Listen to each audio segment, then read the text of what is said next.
Oi, graça e paz. Bom dia. Bom dia, Djalma. Bom dia, irmã Cândida. Graça e paz. Bom dia a todos. Como é que vocês estão? Mais uma semana aqui, né? Nos reunindo para fazer esse estudo. Vamos dar mais um minutinho e a gente inicia, tá bom?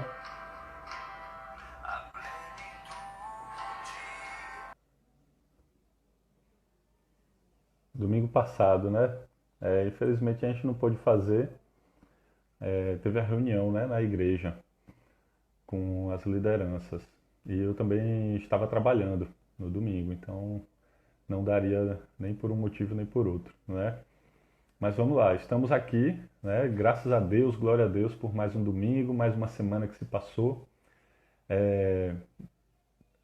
Como fica gravado, né? Essa live no Instagram e no YouTube, então a gente precisa sempre se identificar, né? Meu nome é Janilo, sou da Igreja Batista Benese. Esse é o momento que a gente tem de estudo da Palavra de Deus. É uma EBD, Escola Bíblica Dominical. Então é um momento que Deus nos possibilita para termos um pouco de comunhão com os nossos irmãos, tá nos vendo em certa medida, né? Ouvindo a palavra, orando, intercedendo, estudando a palavra de Deus e recebendo uma mensagem da parte do Senhor. Nesse domingo de manhã que se inicia, a gente vai continuar o estudo. Hoje é a segunda aula da formação de uma consciência do reino. Antes de nós iniciarmos a aula, eu queria trazer para os irmãos um versículo. É no Salmo 1. O Salmo é um dos mais conhecidos, né, de nós. Vamos lá, vamos fazer a leitura dele. Ele é pequeno, acompanhe aí nas escrituras.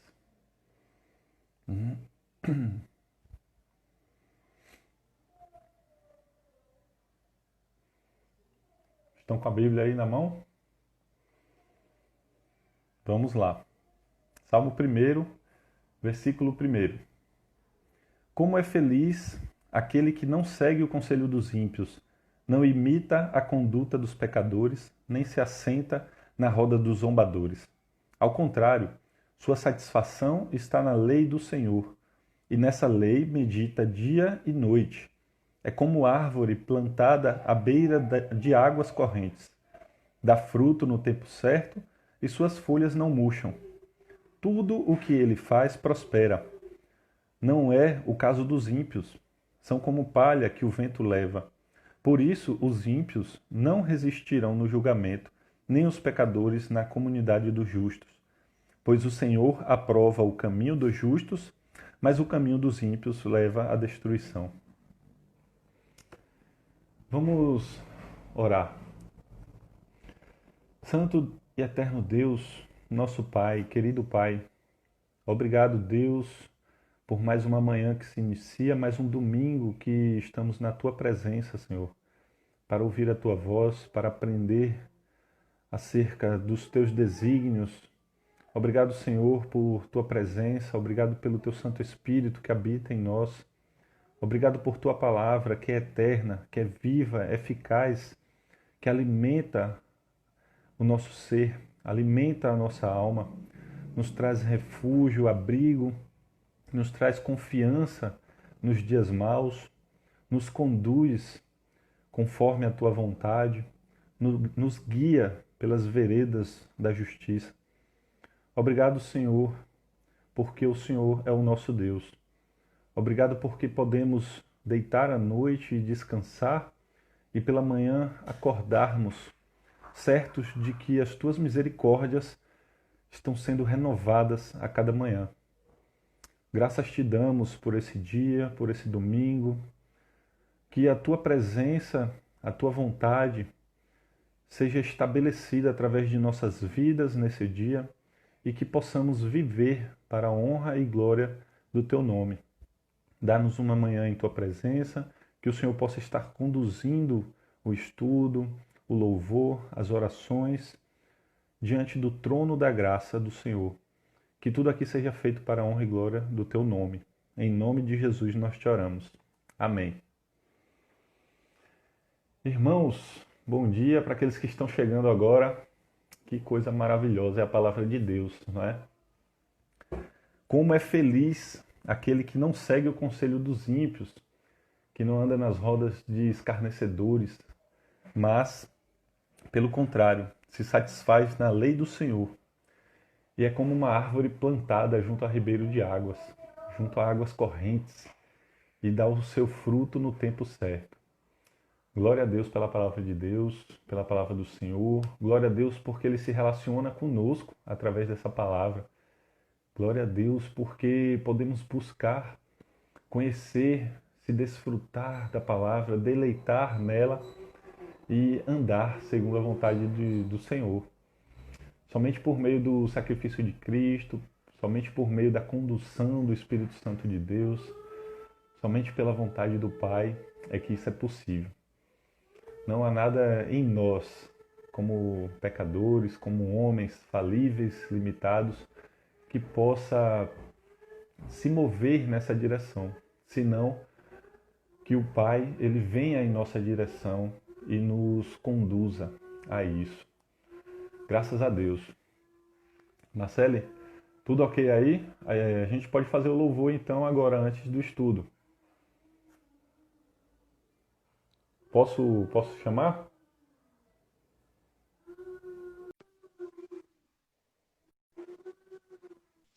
Tá me vendo? Tá, a imagem tá boa para mim. O áudio também. Tá bom. E aí, pode iniciar. Bom dia. Hoje a gente vai. A gente recebeu a visita de Valéria, a mãe de Abraão. Ela tá aqui do lado. Ela vai tocar pra gente louvar. Qual é mesmo o nome desse hino? Grande é o Senhor, o nome desse hino. É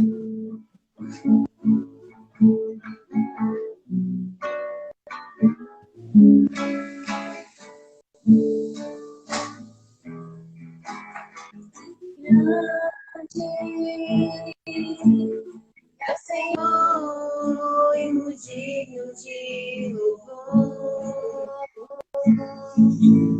Na cidade do nosso Deus, teu santo, a alegria de toda a terra.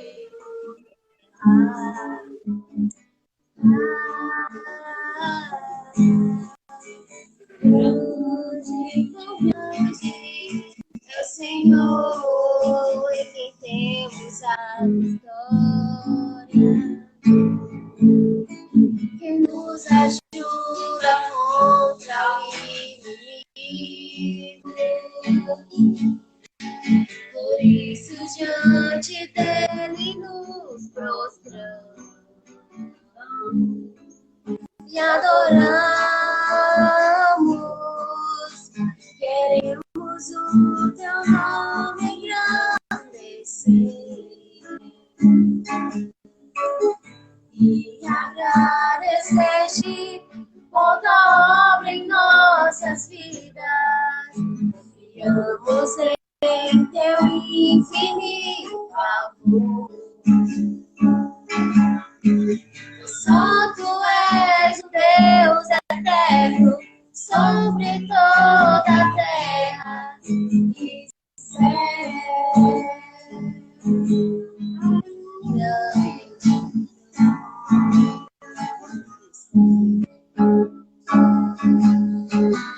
E agradecer-te por tua obra em nossas vidas. Confiamos em teu infinito amor.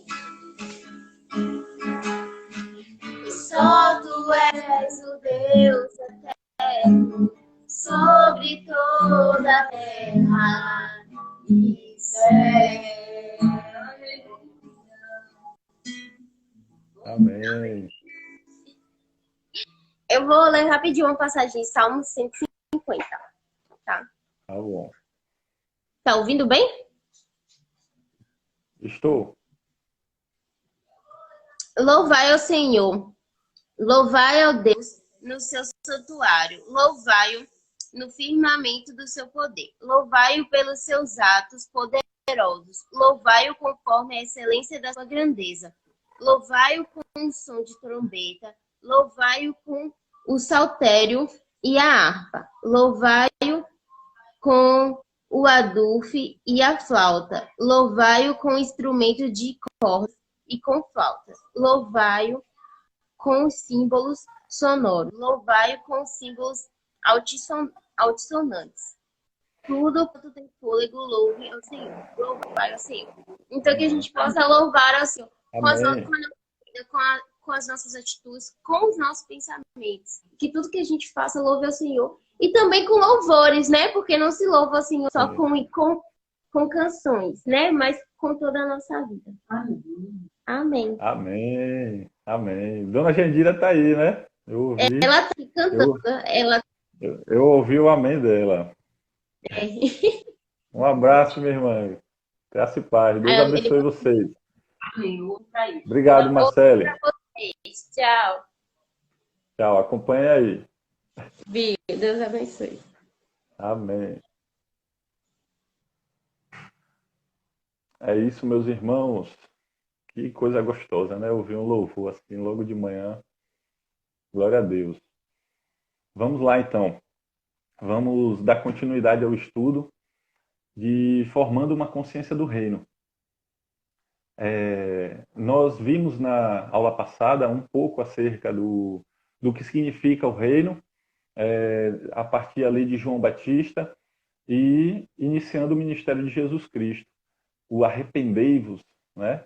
Se arrependam porque é chegado o reino dos céus, porque é chegado o reino de Deus. As boas novas de salvação estão sendo proclamadas ali a partir daquele momento. Nós vimos alguns textos iniciais em Mateus, no capítulo 1º, no capítulo 2º, e hoje nós vamos fazer um pouco de estudo acerca do reinado de Deus. Nós vamos compreender um pouco acerca desse reinado de Deus a partir do Salmo, a partir do Antigo Testamento, até o estabelecimento de Jesus Cristo como rei sobre as nações. Então, vamos lá. Abram aí no Salmo 103. Salmo 103. Nós vamos compreender um pouquinho acerca do reinado de Deus. Como eu falei, essa é uma série de estudos que vai fazer com que nós compreendamos um pouco acerca do reino de Deus na terra, o reino de Deus nos céus, quem é o rei, de que forma ele reina, quem são os súditos desse reino, qual a responsabilidade, qual o papel, o que diz respeito e quais são os aspectos, né, acerca desse reino. Então vamos lá, nesse momento a gente vai entender um pouco acerca do reinado de Deus e o que diz respeito a esse reinado no Antigo Testamento. Salmo 103, no versículo 19, diz assim: O Senhor estabeleceu o seu trono nos céus e, como rei, domina sobre tudo o que existe. Vamos ler novamente? O Senhor estabeleceu o seu trono nos céus e, como rei, domina sobre tudo o que existe. Irmãos, isso é a coisa mais certa que existe. Que Deus é Senhor, que Deus reina, que Deus estabeleceu nos céus o seu trono. E toda a terra, toda a criação, tudo que existe e foi criado por Deus está sobre esse trono, né? Abaixo desse trono. Então Deus está nos céus, reinando sobre toda a criação, tudo o que ele fez. ele estabelece a sua vontade, ele decreta a sua vontade e a sua vontade ela acontece sobre a criação. Então, nós entendemos que Deus é soberano, Deus ele é Senhor, Deus ele fala e a sua palavra ele tem poder, ela tem poder. A sua palavra faz com que as coisas surjam, com que as coisas se mantenham, que elas se estabeleçam. Nós somos seres limitados, falíveis, nós temos a nossa compreensão apenas de porções da realidade, de porções da verdade que está ao nosso redor. Por isso, muitas vezes, não conseguimos compreender todos os aspectos que dizem respeito a Deus e à criação. Mas se nós analisarmos a Escritura, ela vai estabelecer Deus não somente como rei, mas como Senhor, como Criador, como mantenedor, como Redentor, como Salvador, né? Como juiz, como o bom pastor. Então Deus ele vai se relacionar conosco através de diversos aspectos diferentes. Ele não é uma coisa somente. Ele não é somente rei, ele não é somente salvador, ele não é somente o que mantém todas as coisas. Ele é tudo ao mesmo tempo. Ele é tudo em todos. Deus, ele se relaciona conosco de diferentes maneiras. E esse é um aspecto de Deus que nos traz uma beleza e um entendimento da sua grandeza e dos seus mistérios. Por quê? Ao mesmo tempo que Deus ele é soberano sobre a criação, ele é onisciente, onipresente, ele está em todos, ele está em tudo, ele está ao mesmo tempo em todos os lugares, né? Ele tem toda a força, todo o poder. Ele é um Deus que está acima de todas as coisas. Ele é inatingível. Por outro lado, esse Deus ele se relaciona conosco de maneira pessoal. Então, o mesmo ser que parece ser impessoal e que é um Deus temível, é um Deus grandioso, inalcançável, por outro lado, ele é um Deus que habita no coração daqueles que o temem. Ele é um Deus que se relaciona conosco como um pai, que faz com que, através do Espírito Santo do Senhor, interceda, esquadrinhe o nosso coração, faça com que as nossas vidas elas sejam movidas em direção a Ele, fazendo com que tudo o que diz respeito à nossa vida se renda diante dEle. E ao mesmo tempo nós somos consolados, somos conduzidos, somos guiados por esse Deus. Tanto no aspecto da soberania e do temor, como no aspecto da adoção como filhos. Nesse aconchego que nós encontramos em seus braços. Então, nós não podemos entender Deus somente em um aspecto. Nós, através desse estudo, nós vamos analisar Deus como rei, como soberano, como Senhor. Mas nós precisamos entender que Ele se relaciona conosco como um pai se relaciona com um filho. Como nós sendo adotados por Ele. E sendo habitação, sendo casa de Deus. E tendo um relacionamento pessoal com esse Deus que habita nos céus, que estabelece o seu trono sobre a criação. E glória a Deus por isso. Glória a Deus por isso. Esse é um mistério que nós não temos a dimensão de como ele se dá, como ele acontece. Mas a palavra do Senhor diz que é assim. E nós sentimos isso. Porque o Espírito Santo de Deus que habita no coração do crente, ele faz com que isso seja confirmado em nosso espírito. E passamos a clamar, Abba Pai.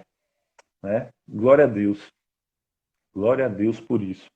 Irmãos, tendo a certeza de que Deus é Senhor, que Deus ele reina sobre a criação, nós entendemos que toda a criação tudo o que existe, todo o universo, tudo aquilo que foi criado pelas mãos de Deus é reino de Deus, é reino. Então, tudo que está sobre a criação de Deus, sob a criação de Deus, é reino de Deus. E Deus é Senhor. Mas agora vamos analisar o aspecto humano, né? Tratando acerca dos homens, das nações, dos povos. E aí a gente precisa estar com os nossos olhos atentos para o Antigo Testamento. De que forma isso acontece? Para aí nós chegarmos aos dias de hoje, através da igreja. Nós entendemos que, através do Antigo Testamento, Deus vai se mostrando, Deus vai se revelando, vai revelando a sua vontade de maneira progressiva. Deus não mostra tudo o que ele vai fazer, não lança todas as suas promessas já em Gênesis, nos primeiros capítulos ou no primeiro livro. Ele faz isso de forma progressiva, ao longo dos livros do Antigo Testamento. Então, nós entendemos, à medida que Deus vai revelando, que ele estava, além de realizando algo para aquele tempo, para aquela geração, ele estava nos ensinando e apontando para algo que viria. Porque, como nós vimos na aula passada, esse reino de Deus, ele se estabelece no plano físico e material, em certa medida, porém, ele somente vai ser contemplado em sua plenitude nos céus, quando nós habitarmos em nova terra e novo céu, na nova Jerusalém, na Jerusalém celestial. Então, da mesma forma acontece com esse aspecto do reino que vai sendo revelado aos poucos, as porções, à medida que Deus vai se relacionando e escrevendo através dos profetas o Antigo Testamento. Então, nós entendemos ali o Jardim do Éden como uma porção desse reino que é estabelecido por Deus, né? Já no início, em Gênesis, no início da criação, quando Deus cria o homem e a mulher, ele estabelece ali um relacionamento entre o homem e a mulher, estabelece leis, normas que deveriam ser seguidas, e isso já é um aspecto, uma porção, algo que trata acerca do reino que vai acontecer. E isso vai crescendo à medida que Deus se relaciona. Nós vemos um segundo momento com Noé e a Arca de Noé, onde toda a humanidade ali vai se concentrar na Arca de Noé. Em Noé, sua esposa, seus filhos e as esposas de seus filhos. Então ali Deus estabelece agora o reino a partir dessa Arca de Noé. E depois, quando ele se relaciona com Abraão, tira Abraão da sua parentela e fala a Abraão que lhe daria uma descendência que nem igualmente as areias, né, do mar ou as estrelas do céu, que não se poderiam contar. Então Deus ali estabelece uma nação. E agora essas promessas e essa revelação de Deus vai se tornando, à medida que ela se torna mais nítida e mais complexa, nós conseguimos compreender melhor os aspectos do reino de Deus e o que Deus está fazendo e estabelecendo. Então, a partir de Abraão, ele vai criar uma nação. Essa nação ela vai ser formada aos poucos, mas principalmente a partir do momento em que o povo de Deus, o povo de Israel, ele sai do Egito e vai em direção a Canaã.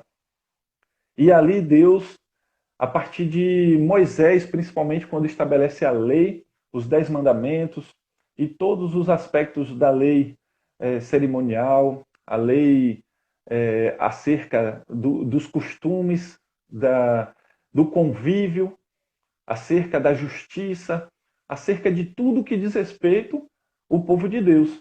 Porque como nação, não era somente as leis cerimoniais, não havia somente o templo, mas tudo o que a nação de Israel fazia ou deixava de fazer precisava estar sob o domínio de Deus, sob a ordenança de Deus, os mandamentos do Senhor.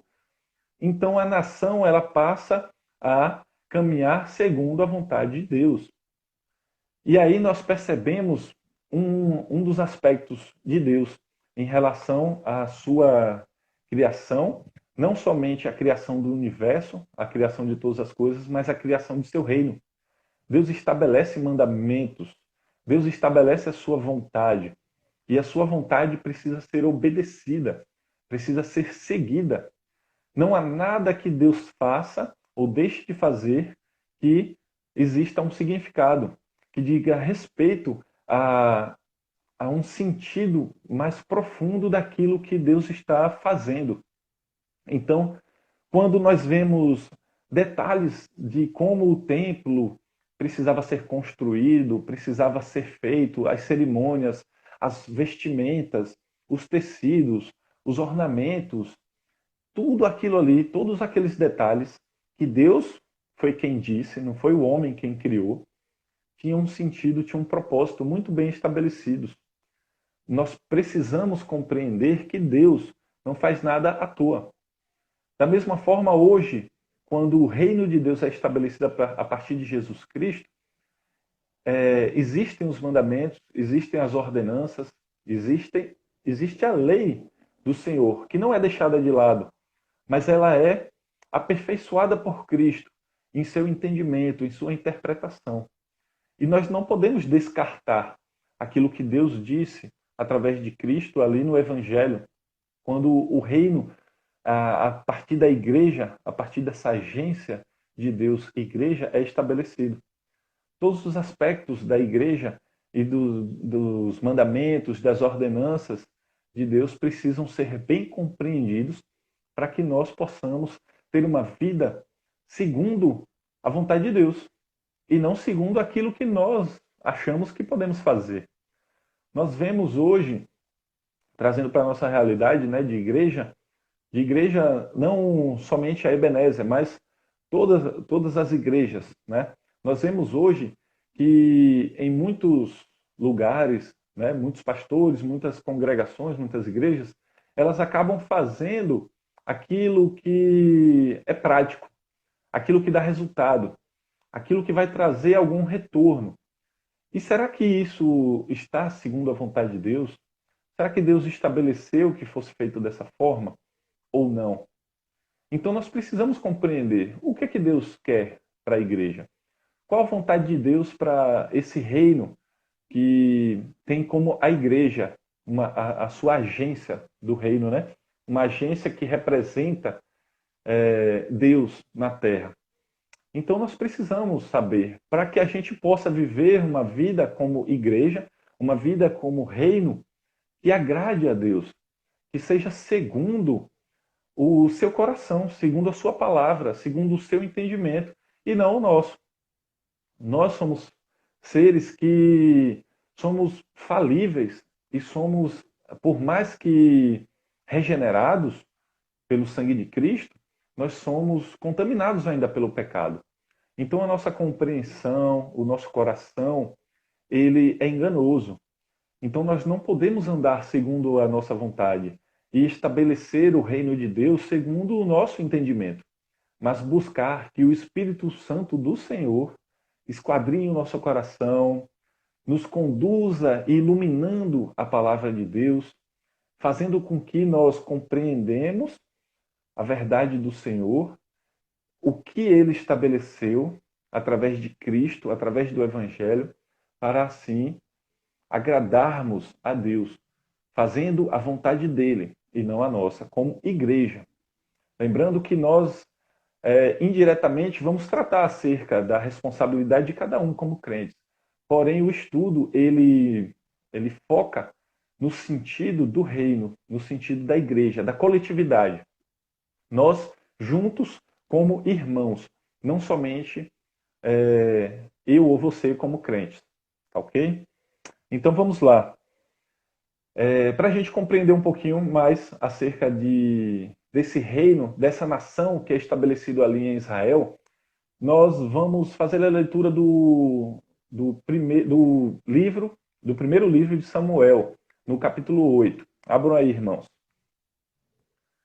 Nós, de forma bem simples, né, de forma bem genérica, nós entendemos o estabelecimento de Deus, como eu falei, ali a partir de Abraão, a partir de Moisés, da lei do Senhor. Deus estabelece uma nação, lhe dá leis, ordenamentos, né? Estabelece um estatuto para que a nação pudesse seguir. Mas o que acontece com esse povo? A gente vê que durante todo o período do Antigo Testamento, o povo se aproxima e se afasta de Deus, né? O povo segue os mandamentos e se torna rebelde. O povo adora o Senhor e depois começa a idolatrar ídolos, estátuas, né? Poste-ídolos e todo tipo de coisa. Então, a gente vê que se o reino de Deus, que está estabelecido a partir das suas leis, seus ordenamentos, não for seguido, não só compreendido, mas seguido, né, realizado na prática, a vontade de Deus não se estabelece em nossas vidas como reino. Precisamos, além de compreender, colocar em prática, seguir a lei do Senhor, seguir a vontade de Deus. 1 Samuel capítulo 8. 1 Samuel capítulo 8. Irmãos, como eu falei na última aula, se vocês tiverem alguma dúvida, coloquem aí nos comentários, que à medida que eu fizer a leitura, que eu perceber a dúvida, eu volto, explico melhor, ou trago algum exemplo. Tá ok? 1 Samuel capítulo 8. Aqui em 1 Samuel capítulo 8, vai nos trazer o conhecimento acerca da vontade do povo nesse momento aqui. E o que Deus faz através do profeta Samuel. Aqui a gente percebe, fazendo uma leitura rápida, quando envelheceu Samuel, nomeou seus filhos como líderes de Israel, no versículo 1. E aí, Samuel ele vai falar acerca da vontade do povo de Deus, acerca do povo de Israel. Eles estavam vendo as outras nações e eles estavam vendo que as nações elas tinham governantes, elas tinham um rei que ia à frente das batalhas e que comandava o seu povo. Então, a nação, as pessoas do povo de Deus ali, de Israel, eles preferem não ter a Deus como rei, mas querem um rei pessoal, um rei humano, governando. Só que o que isso significa, como é dito no texto? Que Deus foi rejeitado pelo seu povo. Por isso que eles buscaram ter um rei humano. Então vamos acompanhar. No versículo 6. Quando, porém, disseram, dá-nos um rei para que nos lidere. Isso desagradou a Samuel. Então ele orou ao Senhor, e o Senhor lhe respondeu, atenda a tudo o que o povo está pedindo. Não foi a você que rejeitaram, foi a mim que rejeitaram como rei. A gente percebe que Deus ele estabeleceu a sua vontade de forma progressiva, como eu falei, desde o Jardim do Éden até esse momento aqui, como Israel, nação, povo de Deus. E Deus estava à frente das batalhas.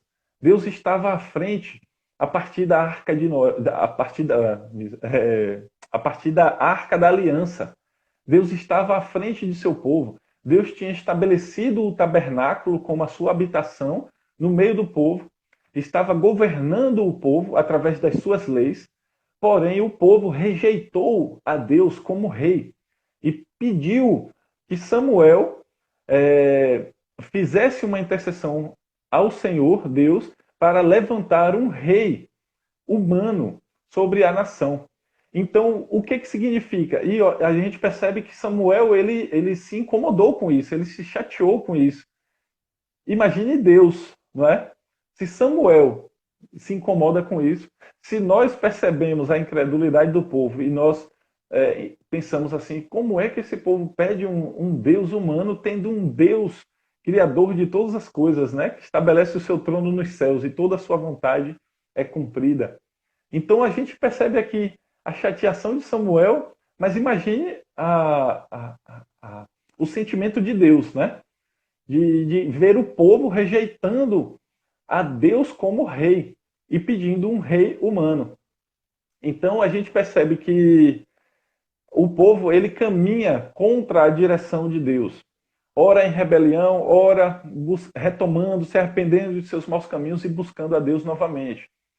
Da mesma forma, hoje acontece com a igreja. A gente vai muitas vezes estabelecer homens que vão liderar a igreja como um rei no lugar de Deus, fazendo a sua vontade, estabelecendo a sua vontade, estabelecendo a sua lei, fazendo o que quer. A gente vê isso acontecendo em muitas igrejas, onde os irmãos, a igreja ali, ela de uma forma, às vezes sutil, deixa o Senhor, deixa Jesus Cristo, deixa o Espírito Santo de Deus de lado e passa a estabelecer homens como líderes máximos. Nós precisamos fazer a separação aqui do entendimento entre o estabelecimento de pastores, presbíteros, diáconos, pessoas que vão guiar, pastorear a igreja no aspecto humano, mas não é esse entendimento que eu estou tratando. É um entendimento de que essas pessoas que lideram a igreja vão estabelecer leis que descartam a lei de Deus, descartam a vontade de Deus. O que Deus deixou decretado como sendo o culto, de que forma nós devemos entoar louvores, de que forma nós devemos ter a comunhão, de que forma nós devemos realizar a ceia do Senhor, o batismo do Senhor, a disciplina. E nós deixamos de lado o entendimento de Deus para essas coisas e passamos a estabelecer a vontade de homens para governar a igreja. Então, quando isso acontece, nós estamos rejeitando a Deus como rei, rejeitando a governança, a governabilidade de Deus na igreja e estabelecendo um rei humano, ou reis humanos. Tem igrejas que a gente percebe que são até hereditárias, né? Vão passando de pai para filho. Muitos pastores eles dizem, não, eu só aceito pastor auxiliar meu filho. Ou então, quando eu morrer, meu filho vai assumir a igreja. Ou quando eu deixar a igreja, meu filho quem vai assumir. Então, não é assim. Deus não estabeleceu a igreja dessa forma. Assim como a nação de Israel não foi estabelecida dessa forma. E assim como o povo buscou um rei humano, as igrejas que buscam um rei humano a partir das suas leis e ordenamentos e mandamentos humanos, né, distorcendo a vontade de Deus. E lembrando, isso pode ser feito de forma sutil e geralmente acontece dessa forma. Assim como uma nota de 100 reais. Quando uma nota de 100 reais ela é falsa, o que acontece? Tem uma característica da nota que ela é falsa, um ponto ou outro que é percebido como falsificado. O resto tudo é igual. Às vezes até o material, o papel, a maioria dos símbolos ali, dos caracteres, eles são iguais. Mas tem uma coisa ou outra ali que difere, que distorce e faz com que aquela nota seja falsa. Então, muitas vezes, isso vai acontecer de forma sutil. Vai iniciar aos poucos, numa alteração aqui, numa alteraçãozinha ali. E isso vai crescendo, vai crescendo. E daqui a pouco a igreja foi tomada pela vontade dos homens e não pela vontade de Deus. E isso pode acontecer até mesmo de forma ingênua ou de forma honesta, no sentido de que a pessoa não vai ter a intenção de se estabelecer como rei, mas a partir do seu coração contaminoso, buscando olhar a igreja e olhar o mundo de uma forma humana, vai fazer com que esses aspectos práticos, essas leis que eles querem implantar de forma prática para ter resultado, para atrair pessoas, para fazer com que a igreja se torne mais palatável, mais agradável, mais benquista e bem vista pela sociedade, isso faça com que a igreja ela tenha o seu evangelho diluído, tenha a vontade de Deus deixada de lado. Isso vai acontecendo, às vezes com a boa vontade. Mas o que a gente percebe como sendo a boa vontade? Se nós, como seres humanos, fizermos a nossa vontade, o que acontece? Se não me engano, usar, não é? Quando foi usar, não foi mesmo, irmãos? Agora me refresquei a memória. Usar quando viu que a arca da aliança ia cair, ele foi e colocou a mão na arca e foi fulminado por Deus. Então ele teve boa vontade de não permitir que a arca caísse no chão, mas ele não poderia tocar na arca do Senhor. Isso foi algo que Deus estabeleceu. E quando ele toca, por mais que seja na boa vontade de não permitir que ela caia, ele sofre as consequências da sua rebeldia, por mais que seja com uma intenção boa, né? Mas isso é o que acontece quando a gente tenta fazer a nossa vontade e não a vontade de Deus. E às vezes a gente se pergunta, mas por que Deus não mata hoje a gente assim de repente, não fulmina aquela pessoa que está distorcendo o evangelho ou está estabelecendo outras leis na igreja? Nós não sabemos, nós não temos como dizer por que Deus não faz isso, né? Mas o que a gente consegue perceber é que nós não podemos enganar a Deus e que tudo o que acontece de forma obscura e oculta, um dia vai ser lançado luz sobre essas coisas e nós poderemos contemplar a verdade de tudo isso que é feito de forma escusa e obscura, em secreto, né? Que nós muitas vezes não compreendemos, né?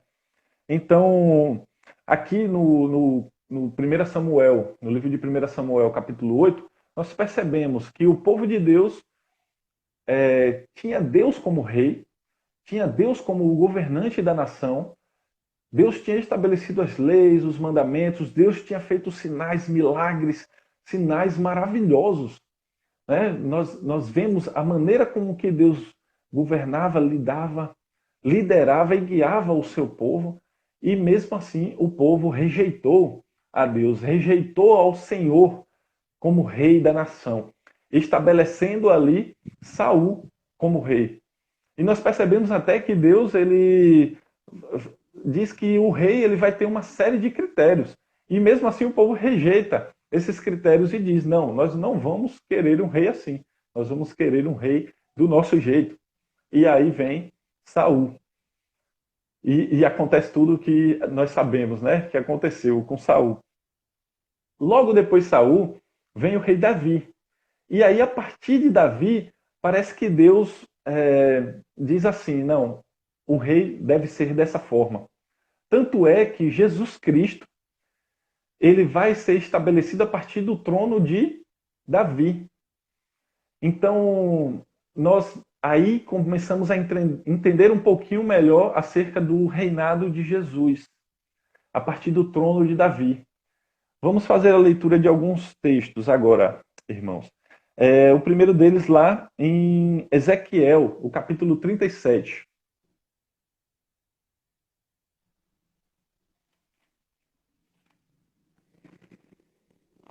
Ezequiel 37.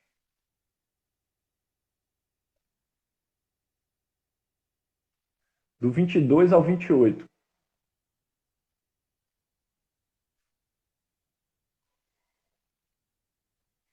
Esse capítulo que é mais conhecido por conta dos ossos secos, né? O vale de ossos secos. Mas aqui a gente vai analisar um outro aspecto dele, no finalzinho.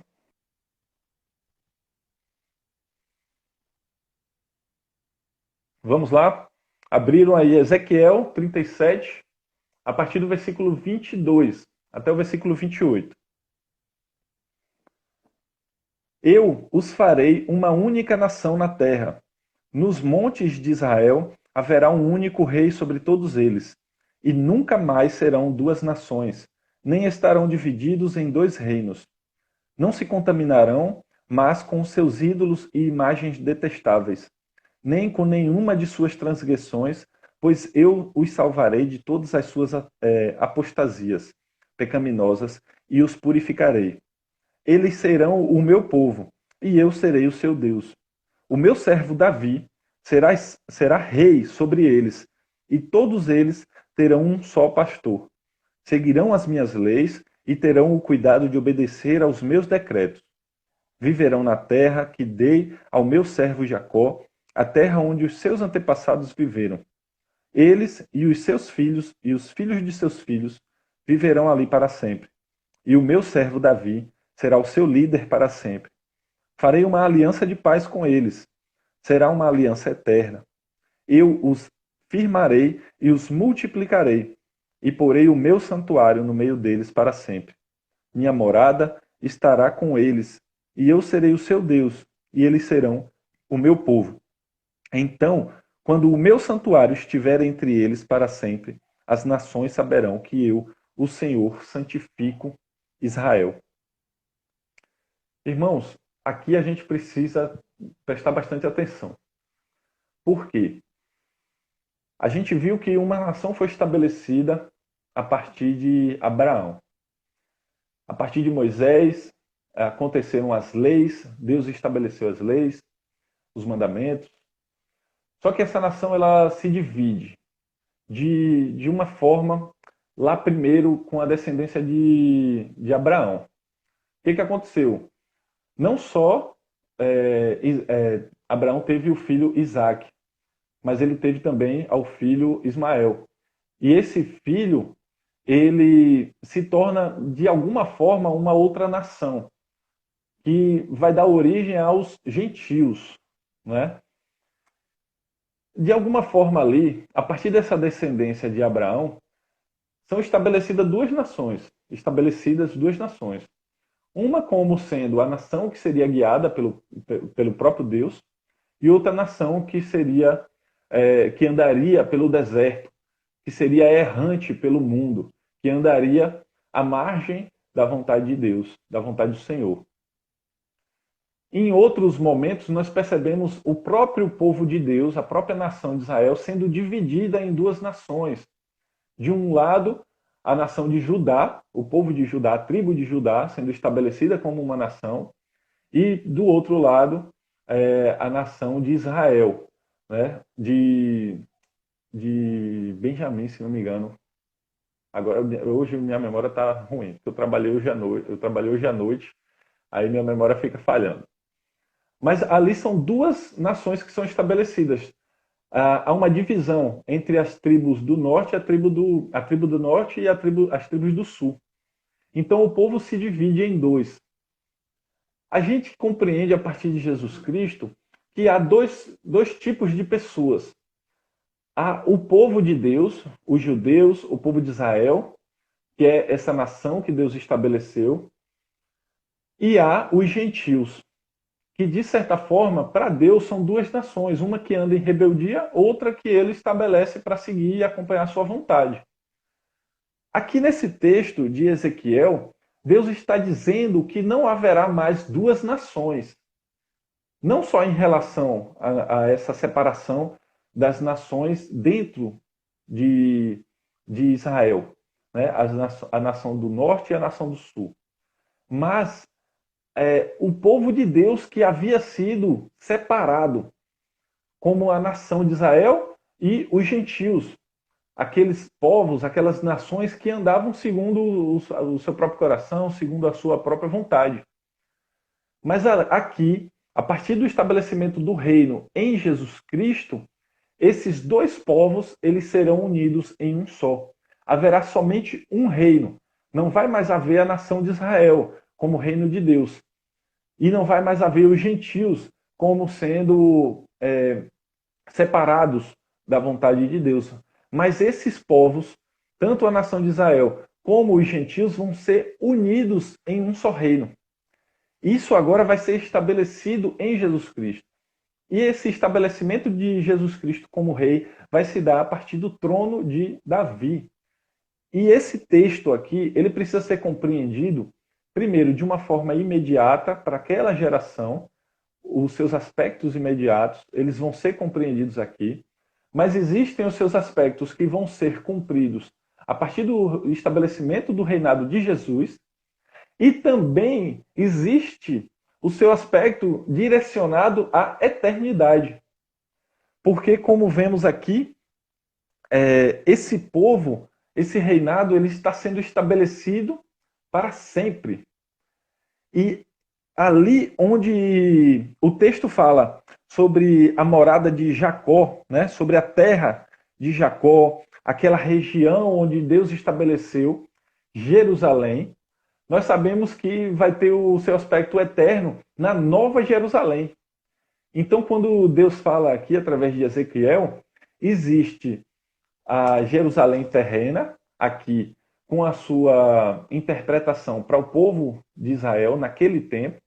Existe o seu aspecto voltado para o reino de Deus, que é estabelecido em Jerusalém, com o sacrifício de Cristo. E existe o seu estabelecimento ali, voltado para a eternidade na Nova Jerusalém. Tudo isso é contemplado aqui nessa passagem. A gente não vai se ater a ela de maneira mais profunda, entendendo e compreendendo seus aspectos, mas aquilo que eu falei, de que o trono de Jesus Cristo é estabelecido sobre o trono de Davi. É uma promessa que é feita por Deus, que os descendentes de Davi, eles teriam o seu trono na eternidade. Então nós vemos que lá no livro de Mateus, no Evangelho de Mateus, no capítulo 1, é trazido para nós, e nós vamos analisar isso na próxima aula, a genealogia de Jesus. E Davi faz parte dessa genealogia de Jesus. Então Jesus Cristo é estabelecido sobre o trono de Davi. Jesus Cristo nasce na mesma cidade de Davi, e Jesus Cristo é sacrificado como o rei dos judeus na cidade de Jerusalém, que é uma cidade que é estabelecida como o centro ali da nação de Israel, por Davi também. E isso tudo sendo estabelecido na eternidade, através de Jesus Cristo.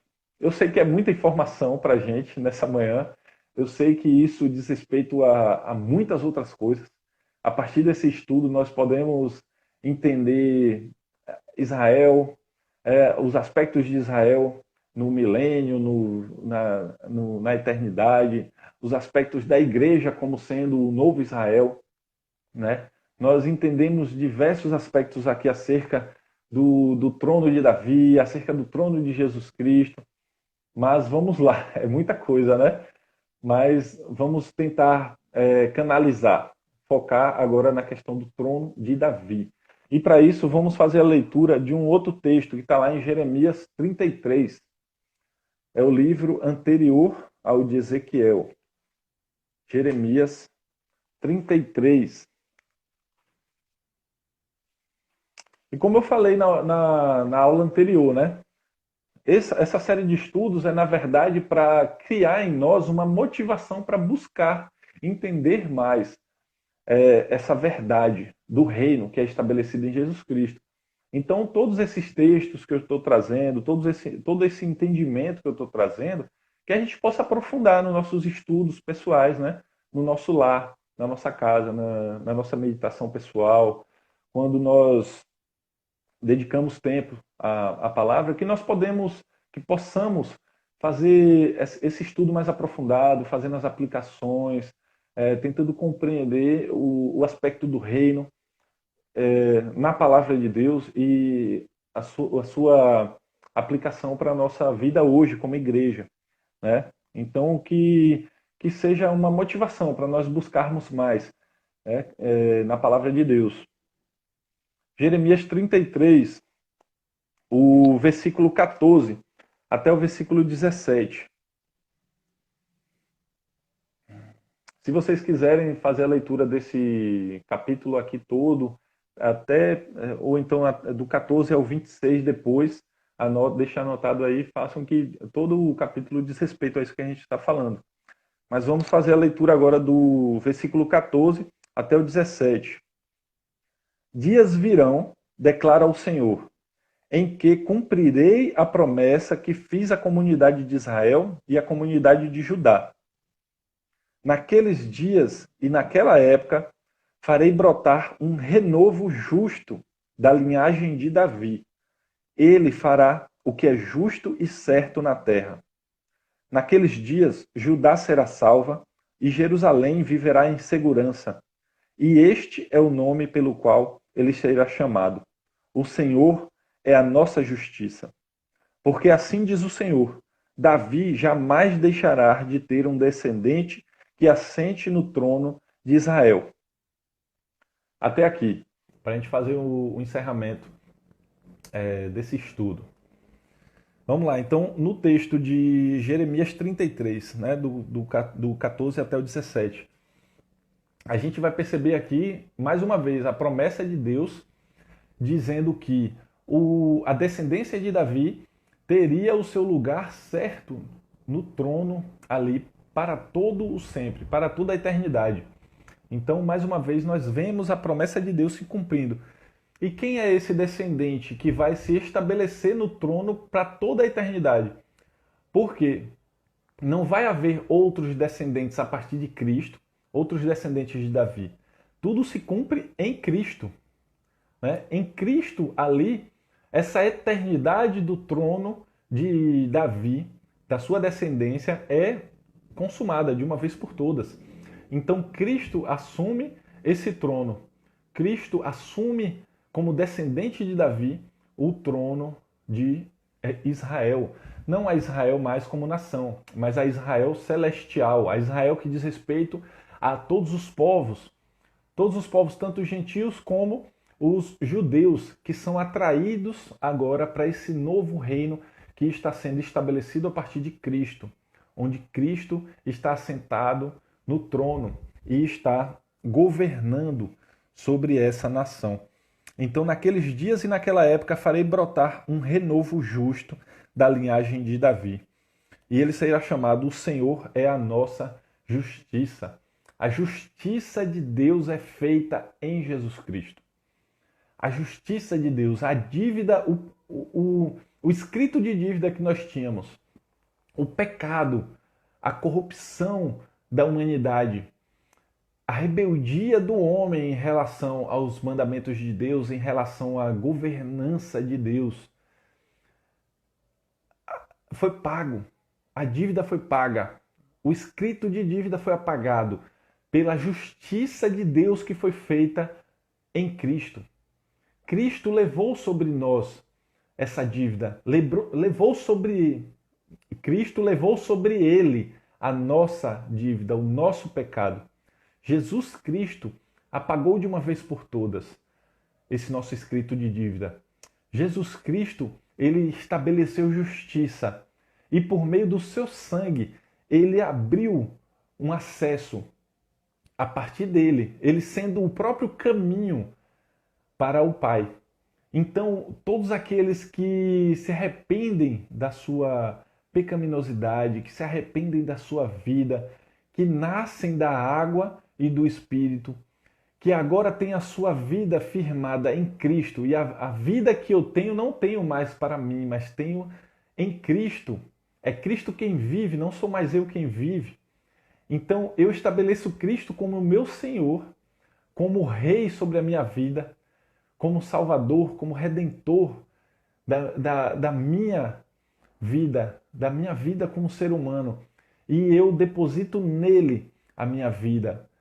Ele apaga o meu escrito de dívida, me lava através do seu sangue, fazendo com que eu tenha livre acesso ao Pai, fazendo com que o caminho que havia sido corrompido pela rebeldia e pelo pecado, ele seja aberto agora novamente, e nós encontramos reconciliação com Deus. Por que isso precisa acontecer? Porque Deus não tem parte com o pecado. Deus é santo, Deus é perfeito, Deus é puro. Deus não tem parte com o pecado.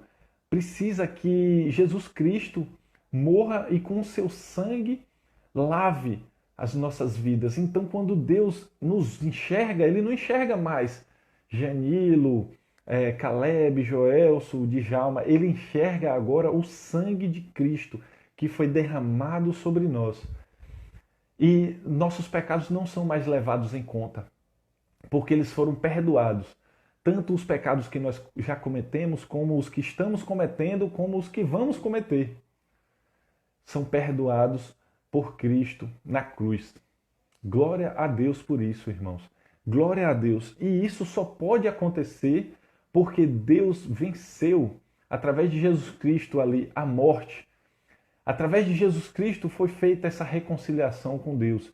E Jesus é estabelecido como rei e está assentado no trono, regendo a história. Jesus reina. E agora nós fazemos o link com o Novo Testamento. Abram aí em Atos, no capítulo 2, para a gente encerrar essa aula de hoje. Nós vimos o reinado de Deus sobre toda a criação, sobre todo o universo. Lá no Salmo 103, nós percebemos um pouco disso. Nós percebemos o governo de Deus através de todo o relacionamento que ele foi revelando através da Escritura, desde o Jardim do Éden, depois através da Arca de Noé, depois através de Abraão, com o estabelecimento da nação de Israel.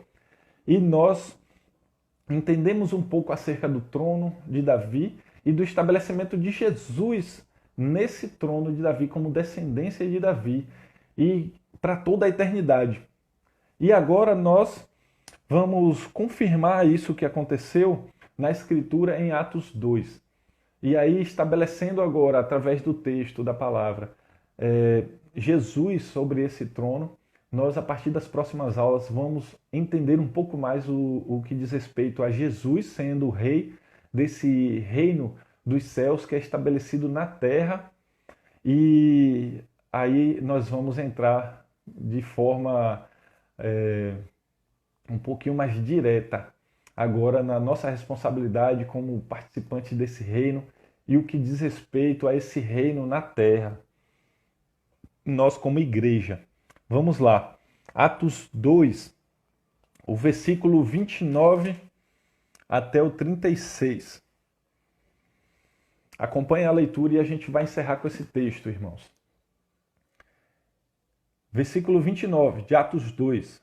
Ali no finalzinho da pregação de Pedro, depois que o Espírito Santo do Senhor desce, no dia de Pentecostes, e todos os discípulos do Senhor são preenchidos pelo Espírito de Deus. E de uma forma ali meio que visível, passa a ser estabelecida a igreja. O reino de Deus passa a ser exercido através da igreja, com a descida do Espírito Santo. Versículo 29. Irmãos, posso dizer com franqueza que o patriarca Davi morreu e foi sepultado, e o seu túmulo está entre nós até o dia de hoje. Mas ele era profeta e sabia que Deus lhe prometera sob juramento que poria um dos seus descendentes no trono. Prevendo isso, falou da ressurreição do Cristo, que não foi abandonado no sepulcro e cujo corpo não sofreu decomposição. Deus ressuscitou este Jesus, e todos nós somos testemunhas desse fato. Exaltado à direita de Deus, ele recebeu do Pai o Espírito Santo prometido e derramou o que vocês agora veem e ouvem. Pois Davi não subiu aos céus, mas ele mesmo declarou: o Senhor disse ao meu Senhor: senta-te à minha direita, até que eu ponha os teus inimigos como estrados para os teus pés. Portanto, que todo o Israel fique certo disto. Este Jesus, a quem vocês crucificaram, Deus o fez Senhor e Cristo. Glória a Deus, porque aqui nós confirmamos tudo aquilo que nós vimos hoje. Todas as passagens que dizem respeito às promessas de Jesus Cristo ser estabelecido como rei sobre a nação, não a nação de Israel terrena, mas a nação de Israel celestial. Todos os povos que são reunidos de toda parte de toda língua, todo povo, toda tribo, toda nação, né? E aí nós vemos que não há distinção de pessoas. E nos dias em que nós estamos vivendo hoje, nós precisamos mais do que nunca compreender isso. Acerca de tudo que tem acontecido lá nos Estados Unidos, tudo que está acontecendo no Brasil em relação à questão da morte do Lloyd, a questão da morte do menino, se não me engano o nome é Miguel. Tudo aquilo que está acontecendo, que não é de hoje que acontece, mas nós como igreja do Senhor, agências do reino de Deus na terra, precisamos entender isso mais do que nunca e melhor do que ninguém, que não há distinção nenhuma de pessoa.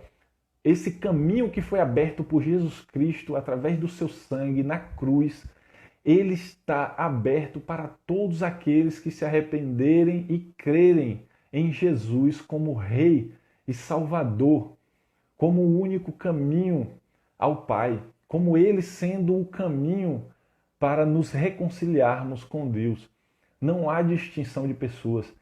Foi aberto, agora é uma nova aliança, é um reino que é estabelecido na terra e nos céus para toda a eternidade, através de Jesus Cristo. Por isso nós precisamos proclamar o Evangelho a toda a criatura, porque todo homem é pecador. Todos nós somos pecadores. E da mesma forma que a mensagem do Evangelho chegou até nós, precisa chegar para outros. Através da nossa vida, através das nossas ações, através do nosso testemunho, através daquilo que nós fazemos e daquilo que nós deixamos de fazer, como cristãos e como igreja. Porque a igreja é a agência de Deus na terra. A igreja é o livro, é a escritura que as pessoas veem, não somente em nossas vidas, mas a igreja, aquilo que a igreja faz e aquilo que a igreja deixa de fazer. Se a igreja anda segundo a vontade de Deus ou se ela não anda segundo a vontade de Deus. O nome de Deus é blasfemado pelas ações de igrejas, pastores, presbíteros, diáconos, membros, cristãos, cada um de nós. Então, as nossas ações e as nossas palavras vão fazer com que o nome de Deus seja glorificado, exaltado, reconhecido pelas nações ou que ele seja blasfemado. Então precisamos assumir a nossa responsabilidade como crentes e como reino de Deus, como agência do reino de Deus. E por isso esse estudo, que a gente possa, a partir desse estudo, formar essa consciência do reino, estabelecer essa consciência do reino, aprofundar, né? tornar mais profundo o conhecimento acerca do reino, acerca dos mandamentos de Jesus, acerca daquilo que ele diz e deixa para nós hoje cumprirmos. A vontade de Cristo, não a nossa. A vontade dele, os mandamentos dele. Aquilo que ele quer que a gente faça, não aquilo que a gente acha que deve fazer. Então, irmãos, por isso esse estudo. E por hoje é só. Então, que a gente possa fazer esse acompanhamento dos textos em casa, que vocês possam anotar, depois buscar, refazer a leitura, tentar compreender melhor, tentar fazer algumas aplicações, né? E à medida que forem surgindo as dúvidas também, podem mandar para mim pelo Instagram ou pelo WhatsApp, tá ok? Essa live vai ficar no Instagram e também vai subir para o YouTube, caso vocês queiram rever ou enviar para alguém, tá ok? Então, nós ficamos por aqui, vamos orar então, encerrando esse estudo de hoje. Santo Deus, ó Senhor, obrigado. Obrigado por quem Tu és, obrigado pelas Tuas promessas, obrigado porque o Senhor é Rei e o Senhor reina sobre nossas vidas, sobre a criação, sobre toda a terra, sobre tudo o que há. Obrigado, Senhor, porque o Senhor estabelece a Tua vontade, o Senhor estabelece Jesus Cristo no trono sobre nossas vidas. Obrigado porque o Senhor está nos céus, num trono inalcançável, mas ao mesmo tempo está em nossos corações como Tua habitação, Senhor, através do Teu Espírito Santo. Ó Deus, faz com que possamos compreender a tua vontade, possamos nos deleitar na tua palavra, nos teus mandamentos, que possamos ser como uma árvore plantada junto a ribeiro de águas e que dá o seu fruto no tempo certo. Ó Deus, faz com que esse entendimento se torne prática, faz com que os nossos corações queimem até que possamos praticar a tua vontade, falar do teu amor, que possamos pregar o teu evangelho, que possamos viver a tua vontade em nossas vidas. Em nome do teu Filho amado, nos concede um domingo de reflexão sobre a tua palavra e que possamos viver cada dia mais com os nossos olhos voltados para a eternidade, mas com os nossos pés firmados na tua palavra enquanto estivermos nessa terra. Em nome de Jesus, abençoa todos aqueles, Senhor, que estiverem com seus olhos voltados para a tua palavra, que estiverem buscando refrigério, abrigo, socorro em tua palavra, em teus braços, que possam receber do Senhor esse conforto e esse refrigério. Que em nome de Jesus, o tempo que estamos vivendo hoje na terra possa ser abreviado, Senhor. Esse tempo de pandemia, esse tempo de quarentena possa ser abreviado para que as pessoas possam reconhecer a tua mão governando a história, governando essa geração, esse tempo, e possam se voltar para o Senhor, rendendo honra e glórias a ti. Em nome de Jesus nós te oramos. Amém. É isso, irmãos. Muito obrigado por estarem conosco, acompanhando esse estudo, essa live. Fiquem com Deus, que Deus abençoe. Vocês não sabem o quanto é gostoso a gente estar junto aqui, por mais que a gente não possa se ver, né? Por mais que eu não esteja vendo vocês, mas quando eu vejo a foto aqui e o nome, é uma alegria muito grande a gente estar juntos aqui. Minha tia lá de São Paulo, é um prazer, tia. Então, que a gente possa continuar, né? Tendo esses momentos de comunhão virtual que tem nos trazido tanto refrigério, assim, tanto conforto, né? Quando a gente consegue ouvir a palavra de Deus e ver uns aos outros, nem que seja o nome e a foto aí, e saber que a gente está ao mesmo tempo aqui falando e sendo ouvido. Não é isso? Então, que Deus abençoe cada um de nós, abençoe cada um de vocês. E bom domingo a todos. Até a próxima, se Deus quiser. Um beijo, um abraço. Tchau.